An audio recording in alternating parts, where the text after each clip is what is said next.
आपका स्वागत है हमारे चैनल कथा दर्शन में। मैं जितेंद्र राठौड़ आप सभी के अंतर्मन में बैठे हुए परमात्मा को प्रणाम करता हूँ। आइए शुरू करते हैं हनुमान चालीसा की तुलसीदास द्वारा कृत पहला दोहा। श्री गुरु चरण सरोज रज, निज मन मुकुर सुधारी, बरनौ रघुवर विमल जसु, जो दायक फलचारी। इन पंक्तियों में राम भक्त कहते हैं कि चरण कमलों की धूल से अपने मन रूपी दर्पण को स्वच्छ कर श्री राम के यश का वर्णन करता हूँ, जो धर्म, अर्थ, काम और मोक्ष रूपी 4 फल देने वाले हैं। तुलसीदास जी ने हनुमान चालीसा की शुरुआत गुरु वंदना से की है। हमारी संस्कृति में गुरु को बहुत अधिक सम्मान दिया गया है। अज्ञान के अंधकार को दूर करने के लिए ज्ञान का प्रकाश जलाने वाले गुरु होते हैं। जीवनहीन और पशुतुल्य बने मानव को देवत्व की ओर ले जाने के लिए जिस व्यक्ति की आवश्यकता रहती है वह गुरु ही है।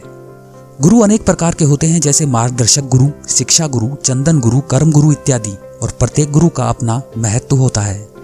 तुलसीदास जी के श्री नरियानंद जी शिक्षा गुरु थे तथा हनुमान जी मार्गदर्शक गुरु थे, जिनके मार्गदर्शन तथा कृपा से ही उन्हें भगवान श्री राम के दर्शन प्राप्त हुए। जो सामान्य विद्या देता है वह भी गुरु ही है, परंतु जो विद्याओं में श्रेष्ठ विद्या आध्यात्म विद्या देता है वही सच्चा गुरु है।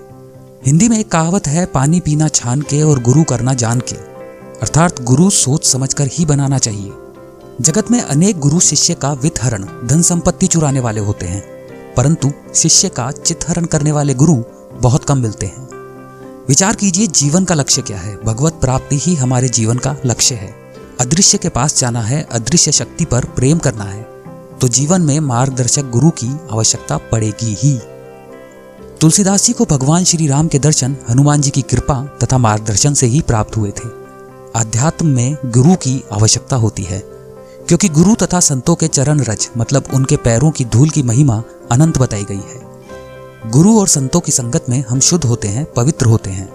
इसलिए हमारी संस्कृति में संतों के चरण रज की महिमा अनंत गाई गई है। संतों के चरण रज की महिमा का महत्व हमें इस कथा से पता चलता है। एक समय भक्त पुंडलिक अपने माता पिता को लेकर उत्तर भारत में तीर्थ यात्रा के लिए गए। तीर्थ यात्रा करते करते एक दिन कुक्कुट ऋषि के आश्रम पहुंचे। रात्रि के समय ब्रह्म मुहूर्त में चित्र एकाग्र साधन करने के लिए पुंडलिक उठे। उस समय उन्होंने देखा कि 3 करूप स्त्रियां आश्रम की ओर आ रही हैं। उन्होंने सोचा, इस पवित्र जगह पर करूप स्त्रियां किस लिए आती होंगी। पुंडलिक ने देखा कि तीनों स्त्रियों ने समूचा आश्रम झाड़ कर स्वच्छ किया और वे अति सुंदर रूपवती बनकर चली गई। ऐसा 2-3 दिन उन्होंने देखा। तीसरे दिन जब वे स्त्रियां बाहर जाने लगी तो पुंडलिक ने भागते हुए उनके चरण पकड़ लिए और पूछा, माताएं आप कौन हैं? मैं 3 दिन से देख रहा हूं आप तीनों करूप मलिन ऐसी स्थिति में आती हैं और सुंदर रूपवती बनकर जाती हैं।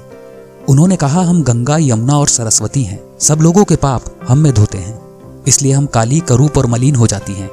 इन पापों से आई मलिनता हम कहाँ धोएं? कुक्कुट ऋषि के यहाँ नित्य हजारों लोगों को ऋषि भक्ति मार्ग समझाकर कर्मयोग की दीक्षा देते हैं। भगवान का काम करने वाले, प्रेरणा देने वाले कुक्कुट ऋषि के चरण रस से इस आश्रम की धूली पवित्र हो गई है।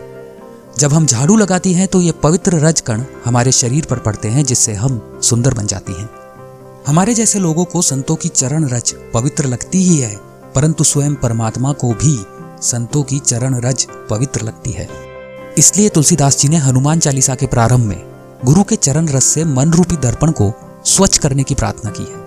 यदि हमें भगवान का बनना है तो प्रथम हमारे मन को स्वच्छ करना होगा। हनुमान चालीसा के दूसरे दोहे में श्री तुलसीदास जी बल और सद्बुद्धि मांगते हैं। आगे के क्रमांक में उसका वर्णन है।